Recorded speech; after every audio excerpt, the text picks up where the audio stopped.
E a gente vai falar dessa onda de calor que atinge várias cidades do Brasil. Vamos conversar, portanto, agora com Desirê Brant, meteorologista da Notus.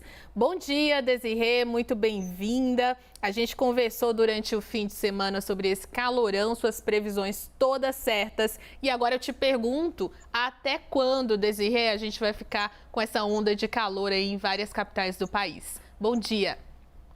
Bom dia, Juliana. Bom dia também a todos que nos assistem. Tivemos um fim de semana com a temperatura lá no alto em grande parte do Brasil.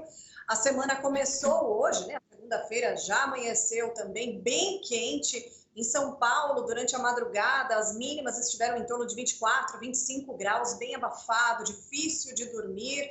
Enquanto isso, no sul do Brasil, está chovendo forte, tem muita água para cair ao longo de boa parte da semana. Mas enquanto essa chuva não avança, essa área de alta pressão toma conta de boa parte do país e garante ainda calorão na maioria das regiões brasileiras. Só na região sul é que a temperatura não sobe tanto, justamente por causa do mau tempo. Poderemos ter novos recordes de temperatura. Só para se ter uma ideia, no Rio de Janeiro nós tivemos, naquela onda de calor, em setembro, 39,9 graus, segundo o Instituto Nacional de Meteorologia. E neste fim de semana foram 40,4 graus registrados na capital fluminense, recorde de calor, e tem mais calor pelo menos até a quinta-feira. Aí na sexta-feira o tempo começa a dar sinais de mudanças. Uma frente fria finalmente consegue romper esse padrão de bloqueio atmosférico, atinge áreas entre São Paulo, Mato Grosso do Sul, sul de Minas e Rio de Janeiro também.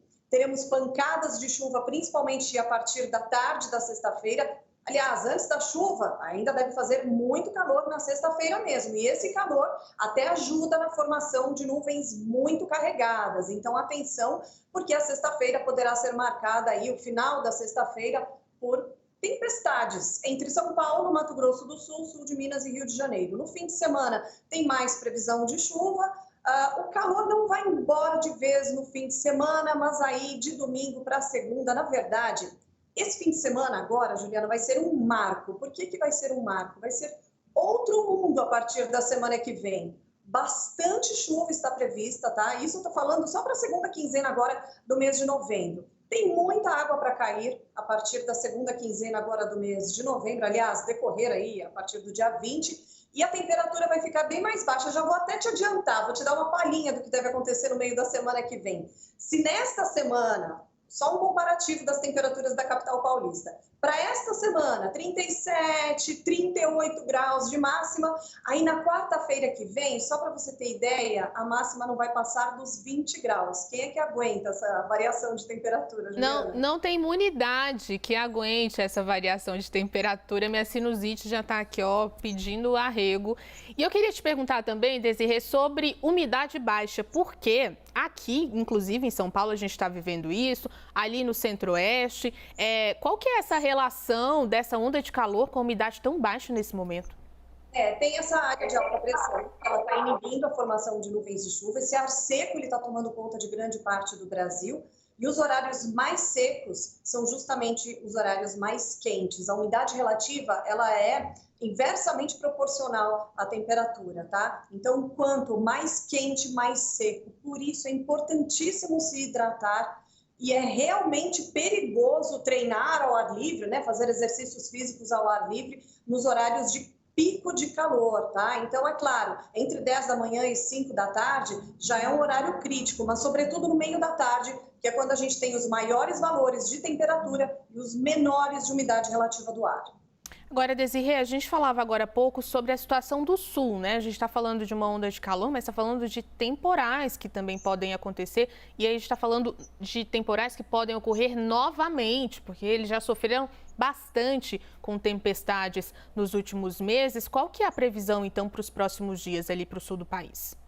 Olha, praticamente a chuva não avançar para o sudeste, para o centro-oeste, ela fica presa no sul. Então, ao longo de toda a semana, a expectativa é de céu carregado, chuva forte, volumosa e, na maioria das vezes, na forma de tempestades, especialmente no interior da região, tá? Então, é chuva com ventania, muitas descargas elétricas e, eventualmente, queda de granizo. E como trata-se de uma região que já está com o solo encharcado, nível de rios e córregos elevado, é claro que qualquer chuva que caia pode agravar ainda mais esses problemas e a previsão é de chuva volumosa até o final da semana. Agora, Desirê, a gente pode falar de um verão mais quente a partir dessa onda de calor que nós estamos vivendo agora, pensando aí nos próximos meses, também ali o começo das férias. A gente também vai viver esse calorão durante o verão? No verão é mais difícil, Juliana, porque no verão a gente tem mais umidade disponível e aí formam as nuvens. Nós teremos um verão justamente com cara de verão. Vai ser diferente do verão passado, quando a gente teve dias e dias de tempo nublado, chuvoso, fez até frio em janeiro, né? Aqui em São Paulo, por exemplo. Esse verão não vai ser assim. Esse vai ter cara de verão. Só que tem cara de verão é o quê? É o sol pela manhã, esquenta e chove à tarde. Então, como forma nuvens de chuva a partir, né, das tardes, não dá tempo da temperatura subir tanto, diferente do que está acontecendo agora na primavera. Aliás, é justamente durante a primavera que a gente costuma ter, né, climatologicamente falando, que a gente costuma ter os recordes de calor no Brasil, inclusive aqui no estado de São Paulo, porque a chance de não ter nuvem formando e a temperatura subindo é maior. Agora, no verão, tem mais umidade, a famosa chuva de verão, e isso dá uma segurada na temperatura. Vai fazer calor, vai ser um verão quente, mas um episódio como estamos vivendo agora é mais difícil acontecer no verão. Bom, para quem já está planejando as férias, né? As férias aí, principalmente ali no começo do ano. Outra pergunta que eu queria te fazer é justamente sobre essa influência do El Niño, né? A gente sabe que isso tem a ver com essa onda de calor, a segunda já, esse aumento da quantidade de chuvas, mas por quanto tempo ele ainda vai influenciar, então, nessas mudanças aqui no Brasil?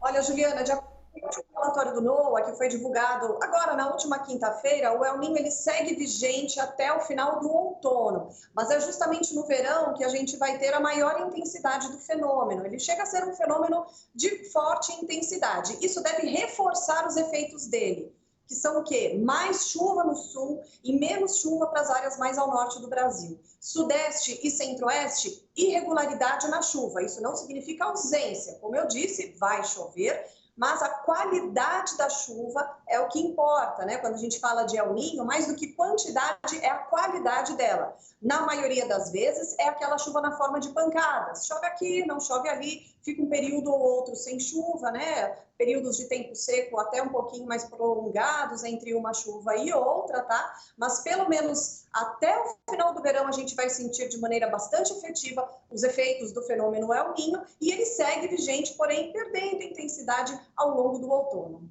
Muito obrigada, Desirê, pelas suas informações. Vamos enfrentar então esse calorão e nos próximos dias a gente conversa de novo. Obrigada.